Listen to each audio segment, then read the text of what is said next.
Good morning. Thank you, all of you, for coming here, even though it's a long weekend. Today, I'm going to talk to you about enduring difficulties, women in science. First, I'll just introduce myself. I'm a professor at the Jawaharlal Nehru Center for Advanced Scientific Research, which is an institute in Bangalore, in Jakkur. How many of you have heard of this institute? Okay, some have, some haven't. And I really think it should be better known than it is, because what I've put here is, I don't know if you've heard of the journal Nature. It is the most prestigious journal in science. And 4 years ago, what they did was they ranked institutions worldwide by how good they were, judged by their scientific productivity, and they normalized it by size. That is, they accounted for the fact that if you're a smaller institution, you will produce less, etc. And when they did that, our institute came 7th in the world. We didn't expect that either, but we were very happy to see that. And if you look, you see Princeton is 10th and Stanford is 11th. And so we were really very happy, not happy to be better than Princeton and Stanford, but we were, it's still nice to be in the top 10. I'm not going to talk much about my research today, but I just want to give you a flavor for what I do. So I do calculations on the computer or with my students, my PhD students. So what these 4 animations show you is we've studied how very small particles move on surfaces. So for example, here, the magenta colored spheres are platinum atoms, and the red and gray are magnesium oxide, and we're studying how very small platinum particles move on the surface of magnesium oxide. I won't talk about why this is important, but it is, and it turns out they move differently depending on whether there's 1 atom, 2 atoms, 3 atoms, or 4 atoms in the particle. So if it's just 1 atom, it hops. If it's 2, it does this funny cartwheeling motion. If it's 3, it does this, what I call at walking. I don't know, do you recognize what that at walker is? Do you know where it's from? Yeah, it's from Star Wars.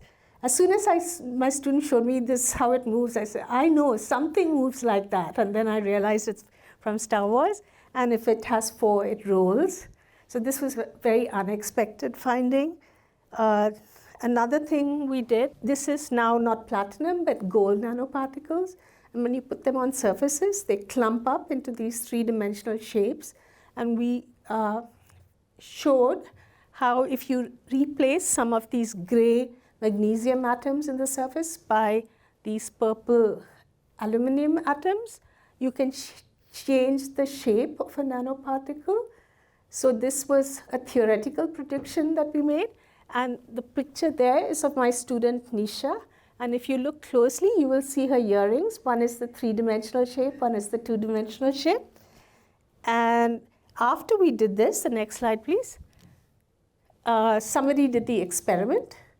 And on the left, you see gold particles on the what's called the undoped surface. And this is done with a remarkable instrument called the scanning tunneling microscope. And on the left, you see these 3-dimensional shapes. And then when you dope the surface, on the right, you see these flat pancake or chapati-like shapes. So we made a theoretical prediction. And then when they did the experiment, they found that it works. So this is the power of the techniques that we use. So now I'm going to change tracks and not talk about this, my research anymore. So what is enduring? Enduring has 2 different meanings. And I think both are relevant to what I'm going to talk about. One is that if you're enduring something, it means you're holding up under something that's difficult and painful. You're surviving somehow. But it also means something that lasts for a long time. And I'm going to talk about both aspects of this word. So it's kind of a double meaning in my title when I say enduring difficulties. So endurance, I think, is an essential quality for a successful scientist. And then it becomes even more important if one is a minority in science. And there can be different kinds of minorities in science. You could be from a developing country, you could be a racial minority, you could be from a disadvantaged caste, or you could be a woman in science. And so this is a very famous picture. It's taken at what was called the Solvay Conference in 1927. And this picture is very famous. They sometimes call it the picture of the brightest minds ever, because nearly everybody in this picture went on to win a Nobel Prize. What you see in this picture is you see a bunch of physicists, mostly, a few chemists also, and you will see there'll be Einstein in the picture, Schrödinger, Dirac. These are all, if you're a physics student, you will know these names because these are amongst the most famous physicists. And you will see that there's just one woman in this whole group. Can you guess who that woman would be? Yeah, okay, because she's sort of the most famous woman scientist of all time, I think. And it's very noticeable that there's only one woman, okay? This is a quote from Madame Curie, and she says, life is not easy for any of us. But what of that? We must have perseverance. Okay, so perseverance is like endurance, and above all, confidence in ourselves. We must believe that we're gifted for something, and this thing must be attained. So why was life difficult for Madame Curie? Of course, she faced many struggles in her scientific research. I mean, she had financial difficulties. The work she did was very challenging. So scientific discovery requires endurance. If you say you start at that blue circle, it's not that you just go step by step by step and then you reach your result. I mean, usually you'll go in one of those top paths and then you don't find anything. You go another path, you don't find anything. You go another path, so you end up at those red crosses very often. And only after a lot of false starts, a lot of unsuccessful attempts, do you reach those successes of those green ticks. Okay, so most of the time you are stuck. Okay, and then you find something and you're very happy. And so for one day, maybe you're really happy, and then the next day, again, you continue and you're stuck again. So you really have to have a lot of endurance, a lot of patience, perseverance. This is a snakes and ladder game, but it's a rather unusual snake and ladder game. This was something one of my students, Garima, made at my suggestion, and it represents the path that we follow in our group when we solve a research problem. Okay, so some of the things that we do are very technical. You may not understand what it means if SCF convergence is achieved or not. But the point is, when we do it, there's a lot of successes and a lot of failures. And you see that, I mean, some of these are related to whether the research works or not. But for example, if you see in number 58, it says referee 2 hates your work. So when we do our science, we then submit it to a journal, and we obviously think our work is very good, and then it is sent to referees, and then the referee may say, you know, this is not interesting work, or this should not be published. And it's so frustrating. After all that work, you write it up, and then bang, you have to start all over again. So it is very frustrating. So you do need endurance. Another reason you need endurance is the way scientific career paths are structured. It takes an awfully long time to get one's first real job. So after your MSc, you start your PhD. So you start maybe when you're 22, and then it takes, say, somewhere between 5 to 8 or 9 years to get your PhD. Depends. In some fields it's quicker, in some fields it's longer. After that, you do one postdoc, and then you do a second postdoc, and then hopefully after that you get a faculty position. So you're maybe around 33, 34 when you start looking for your permanent job. And if you're lucky, you get it. But if you're unlucky, you still have to do a few more postdocs before you get your job. And then there's the additional pressure that for a lot of jobs, they say you have to be under 35 to get it. But still, you're about 35 when you're starting to look for a permanent job. And that's kind of old compared to many other fields. And so families will be telling you, what is this? How long are you going to study? When will you get a real job? There's a lot of pressure, saying, stop this, just get a job. So you need endurance in that respect also. Next slide, please. For Marie Curie, many people, I think, know the story of how she had to really struggle when she discovered polonium and radium in radioactive, which are radioactive elements. So the point is, to discover them, she had to go through, they're present in really small amounts, trace elements. So she and her husband, Pierre Curie, they had 1 ton of this mineral called pitchblende. And from that, they were finally able to isolate 1/10 of a gram of pitchblende. So that's obviously something that takes years and a lot of hard work. And this is something I was taught about even in school. Okay, the struggles they had, and they didn't have a proper lab, they had to do it in a shed, all this. But we don't hear so much about her struggles as a woman. She has said here, I have frequently been questioned, especially by women, about how I could reconcile family life with a scientific career, and it has not been easy. She says, I have a great deal of work with the housekeeping, the children, the teaching, and the laboratory, and I don't know how I shall manage it all. This is from a letter she wrote to her brother. So, I mean, okay, here she was, the most famous woman scientist of all time. And she still had to do the housekeeping. She still had to look after her children.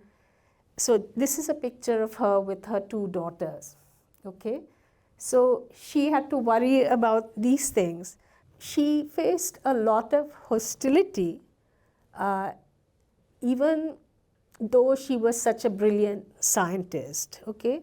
So after her husband died in an accident, and then she continued her work alone. And then at some point, there were rumors that she was having an affair with this other scientist called Langevin. And then she was really attacked in the press. And he was not attacked, only she was attacked. And the attack said that she was spoiling the memory of her dead husband. Okay, and so this thing on the right is an attack on her in a French newspaper. You see they sort of printed a very terrible picture of her and trying to make her out to be a criminal. And they said she's a foreigner. They also said she was Jewish. I mean, actually she wasn't Jewish, not that that matters, but that was part of the attack on her. And they felt she should be hounded out of the country, should not be given any honors. So in France, there's something called the French Academy, which is, if you're a French scientist or academician of some kind, that's the highest honor. And it's a very great honor because the number of people who can be a member of the academy is fixed. So you can only become a member if somebody who's already there dies. Okay, and people proposed to elect her, and she was not elected because of what was considered her dubious morality. Okay, and she was, you have to remember, she was the first person to win 2 Nobel Prizes, and still she was not elected. And there were protests outside her house saying that she was a bad woman, etc. And then when she won her 2nd Nobel Prize, the people in Sweden who were awarding the Nobel Prize told her that maybe she shouldn't come and collect the prize because of her bad character.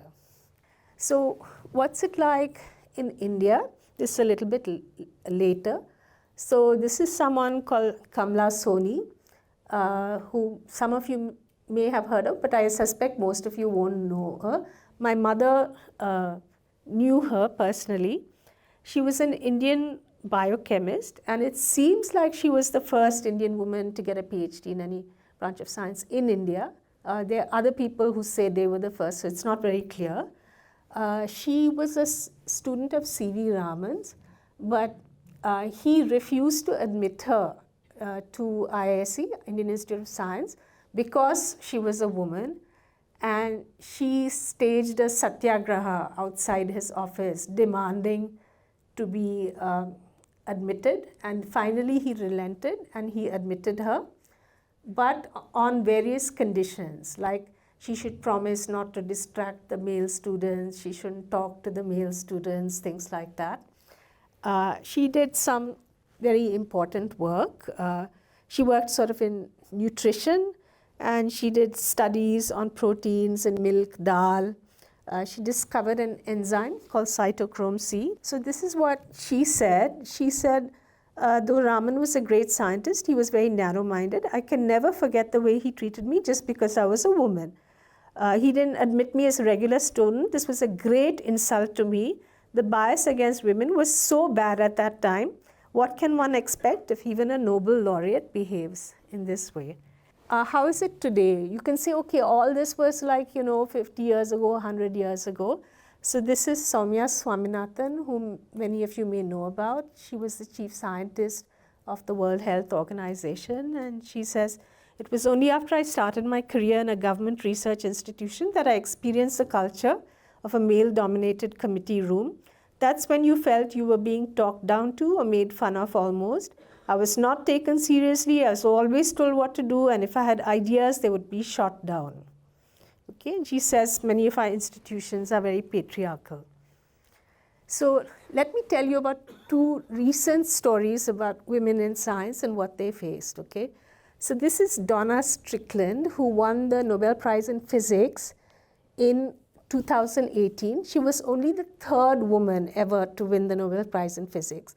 The first was Marie Curie, the second was Maria Geppert-Mayer, and then she won it in 2018. So in October 2018, she won the Nobel Prize in Physics. In March 2018, somebody tried, so a few months before this, someone wanted to make a Wikipedia page on her. Up to then, she didn't have a Wikipedia page. And then in May 2018, the Wikipedia page was taken down. Permission was not given, because they said she didn't qualify for one. She was not important enough. Okay? She also wasn't a full professor in her own university. She was what's called an associate professor. And then in 2018, October, she won the Nobel Prize. And then suddenly, okay, she, her university is proud of her. They make her a full professor. They start giving her all kinds of honors. Obviously, she gets a Wikipedia page. Okay? And then the next person I want to talk about is Kathleen Carrico. She won it last month, the Nobel Prize in physiology and medicine. But if you see what she had to go through, she was unable to obtain funding for much of her career. Because of that, she was demoted. She was not given tenure, and she was told that she was not of faculty quality. That's why she wasn't given tenure. Also, the paper on the work for which she was given the Nobel Prize, she submitted it to Nature, and it was desk rejected. That means the editor did not even send it out for refereeing, did not send it out for reviewing. Okay? And now, of course, the university is very proud and says, oh, our university got the Nobel Prize. So, I mean, these are women who've been as successful as it's possible to be, in the sense that they've got Nobel Prizes. But if they are suffering so much, you can wonder what other women in science, how they're treated, how they suffer. So what are the things they have to endure? They're few, they're pressures due to family responsibilities, there's discrimination and bias, which can be explicit or implicit, isolation, lack of peer group and mentorship, hostile work environment, sexual harassment, lack of recognition. I'll try to go through some of these very quickly. So I like this cartoon very much because it tells you what is the additional things a woman has to endure in order to succeed. I mean, it's like you're running a race. Everybody has to run this race. Men have to run the race too. But if you're a woman, there are all these additional obstacles that you have to face to succeed.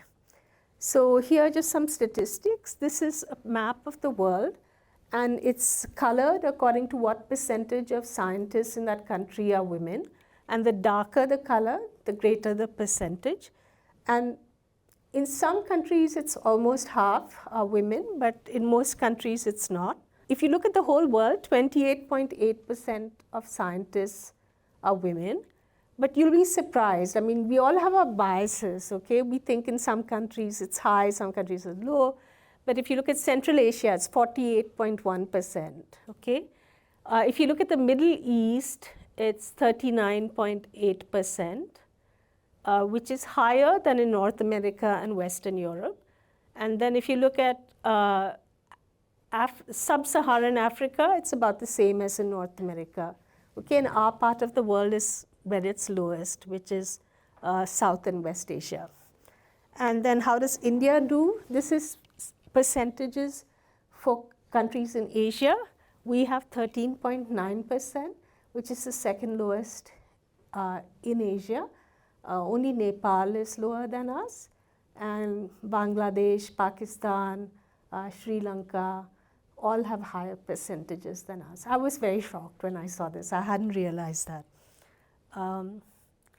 So this is the percentages in India in various fields. So biology has 25.5% women, and then other math has 15.8%, then other fields all have about 10 to 15%. Okay? This is from a site called Bias Watch India, which keeps monitors bias in academia, in science in India. And this is data from sort of 97 leading institutions in India. So why do we have so few women? So if you look at the statistics in India, if you look at science PhDs, almost half of science PhDs go to women. But then if you look at working scientists, it's only about 14%. So that means that something is happening after the PhD. We're losing women after the PhD. So what happens? I mean, it's not very clear yet, but it seems like, okay, first of all, after PhD, women get married. And then there's a lot of family pressure to not work in science anymore. And the other thing is maybe there's discrimination in hiring. So if you look at women working in science now, about a quarter of them have had to take a break in their educational career. So if you ask them why, then the leading reason they dropped out is family care. Then the next reason is location shift. They had to move. And that also is usually related to getting married. They have to move. And this survey that I'm showing you was done of women who stayed in science. They took a break and then came back. It's not the women who dropped out. So there are lots of women who just dropped out. This is an interesting study that was done throughout the world. It had about 32,000 scientists were surveyed, and they asked them, did becoming a parent affect your career in science? And the green bars are women, the men are the orange bars. So you see much higher percentage of women say it affected their career than men do. And then what about things like housework, cleaning, cooking, things like that? So this was a survey of about 15,000 physicists, and it asked them, who does the majority of the housework in your family? And in less developed countries, 40% of women said, I do, and 8% of men said, I do. And if you look at the highly developed countries, it's not very different. 33% of the women said, I do, and 8% of men said, I do. This is working physicists who were asked. Okay, so if you're a physicist and you have to do also most of the housework, clearly this is going to impact your career. So another thing is what's called the two-body problem, which is if you see women in science, most of them are married to a scientist, whereas most men in science are not married to a scientist, just because maybe there are not enough women to go around. And then you have that problem of you have to find two jobs in the same place, same institution. And that's very hard, okay? I mean, it's hard in general, but also many institutions have policies that they will not hire couples. So then you have what's called the two-body problem. And this was a survey in different countries where men and women were asked if this two-body problem had affected them. And the green bars are men and the blue bars are women. And in most places, you see women say it was a real problem for them, much more than men do. Next slide. I told you that papers are refereed. Okay, somebody says whether your work should be published or not. Another time you have refereeing is funding. Somebody looks at your CV and your proposal and decides whether you should be given funding or not. So this was a study done in Sweden. So that graph, if you're not used to reading graphs, let me try to explain to you. On the x-axis, on the horizontal axis, people have tried to be objectively see how good somebody is by looking at things like where they studied, how much they published, where did they publish, how many papers they published. And on the y-axis, it says what was the score that the people who were refereeing the proposal, who were reviewing the proposal, gave them. And you see across the board, men were given much higher scores than women who had exactly the same qualifications. Okay? And they said women had to perform 2.5 times as well to get the same score as men. So if to just be evaluate, if you had to be 2.5 times as good as a man to be judged as competent, that's like a huge extra burden on women. So you not only have to do all this extra housework and family care and everything, but you have to be much, much better than the men to be told you're as good. There's something called implicit bias, which is that, so why does this bias come? So some people, of course, think explicitly, oh, women can't do science, women are not good. But what is much more common is it's a bias that we don't even know we have. So there's this online test you can take to see if you have this implicit bias or not. It just takes about 5 minutes, so all of you can do this test and see. The first time I took the test, I was completely horrified by my results. It said I strongly associate men with doing science and women with doing arts. Okay? My score has changed since then. I don't know if that means the implicit bias is gone or whether I've learned how to cheat on the test. I don't know. And why do we have these implicit biases? It's because, everywhere we are given these images, okay? Like this is from some primary school textbook, okay? Jobs. The only job the woman is doing is school teacher. All the other jobs are done by men, okay? There's sexual harassment, which is widely prevalent. I'm not going to talk too much about it, but this is that same survey of 32,000 people in different fields. The green bars are women, the orange bars are men. And everywhere you see 30 to 39% of women are saying they personally experience sexual harassment. There is a very small percentage of men who have also experienced it, which I think is interesting. But of course, the percentage of men is much smaller than women. I asked you, do you think it has happened, that things have changed since that picture of Marie Curie at the Solvay conference? So this is a picture of me at a conference. Can you find me? I'm like there at the left, right at the back, when my hair was still black, okay?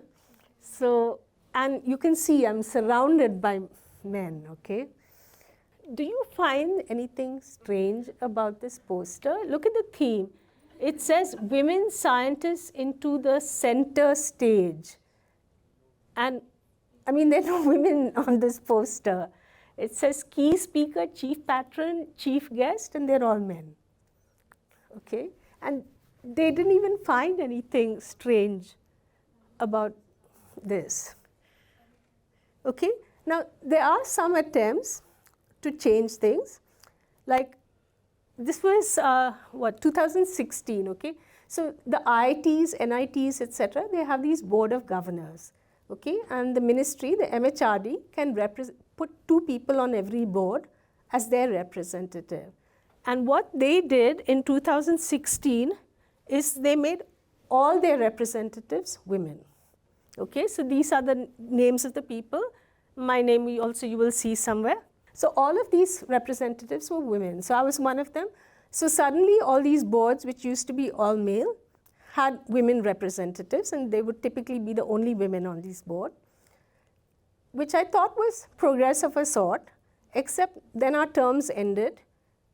And then, they made new boards, and then there were again no women. I mean, maybe 1 or 2 women in some boards. So I checked, and again, you have all these IITs and NITs which have no women on their boards. So, you may make progress, but you also go backwards sometimes. I'm trying to say, is it changing? This is the percentage of men and women studying science. You see slightly, the percentage of women is going up, but very slightly. And, in the US, it's very interesting. The percentage of women doing computer science has steadily gone down. Because in the early years, computer science was seen as a woman's subject. Okay, because it was seen like sort of some kind of clerical job, you're typing in data, that kind of thing. But as computer science increased in prestige and the salaries you could get also increased, the percentage of women went down. People have tried to see when we will reach, at the rate of improvement, when will gender parity be reached. And for example, in physics, if we continue to improve at the current rate, they've said in 2156. Okay, it's not 2056, 2156. So clearly, I mean, things are not improving fast enough. One of the last things I want to tell you is a story of Jocelyn Bell Burnell, who someone I had the privilege to meet. So in 1967, she discovered pulsars, which is these pulsating radio sources. Okay, they're these astronomical objects. And she was a PhD student. She told her advisor. He didn't believe her, finally believed her. They wrote it up. Then the Nobel Prize was given. And of course, he got it. She didn't get it. But not only that, he apparently told many people that she's not a very good student. So she had trouble even getting a postdoc afterwards.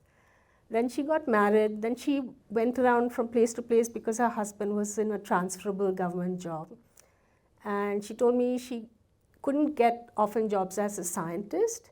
She would get jobs as, managing the library or doing science outreach, those kind of jobs finally. But then, I mean, at some point, people began to realize that this was a great injustice that had been done, and they tried to correct it, and then she got a job at Oxford. And in 2018, she was awarded the Breakthrough Prize in Fundamental Physics, which I think is $3 million or something. So you can say, okay, I mean, she can't get the Nobel Prize, but at least she's acknowledged. But for example, I was there in a meeting in 2014 on women in science, where Sir Martin Rees, who was the Astronomer Royal and the president of the Royal Society, was asked, do you think it was an injustice that she wasn't given the Nobel Prize? And he said, I heard him say it myself, I don't really see why she should get the Nobel Prize. I mean, she wasn't really serious about physics. She was just following her husband around. And I thought that was a completely shocking answer. So what do I do about these things? I mean, they make me very angry. So, I mean, I do various things for trying to support women in science. One thing I've been doing is I've been conducting these what are called career development workshops for women in physics, which is at this International Center for Theoretical Physics in Trieste in Italy.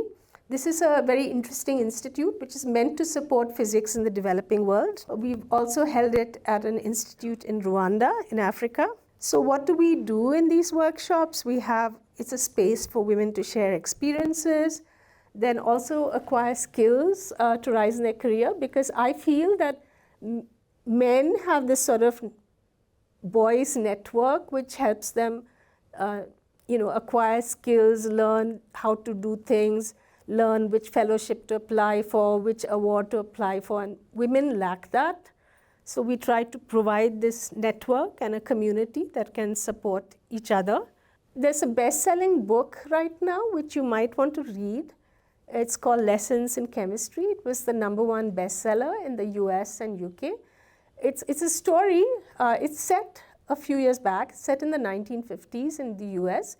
It's about a woman who's a very brilliant chemist, but because of sexism, she gets fired from her job. And then the only job she can get is at a cooking school, a cooking show on TV to teach cooking. And she uses this cooking show to instead teach chemistry.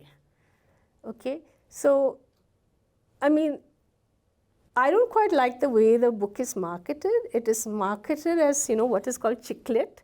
Like you can see from the cover, right? They're making it like a light, frothy book. I actually found the book very disturbing. It made me very angry. But I still think it's an interesting book. It's not too heavy a read, not too light either. But you might want to read it to see some of the themes. People say to me, oh, you've been so successful, you've had such a good career, you won so many awards. Am I proud of it? In keeping with this theme of endurance, what I'm proud of is not so much I feel I succeeded, but that I survived. I didn't drop out. I managed to hang in there. I didn't quit. And so I endured, I guess. Thank you.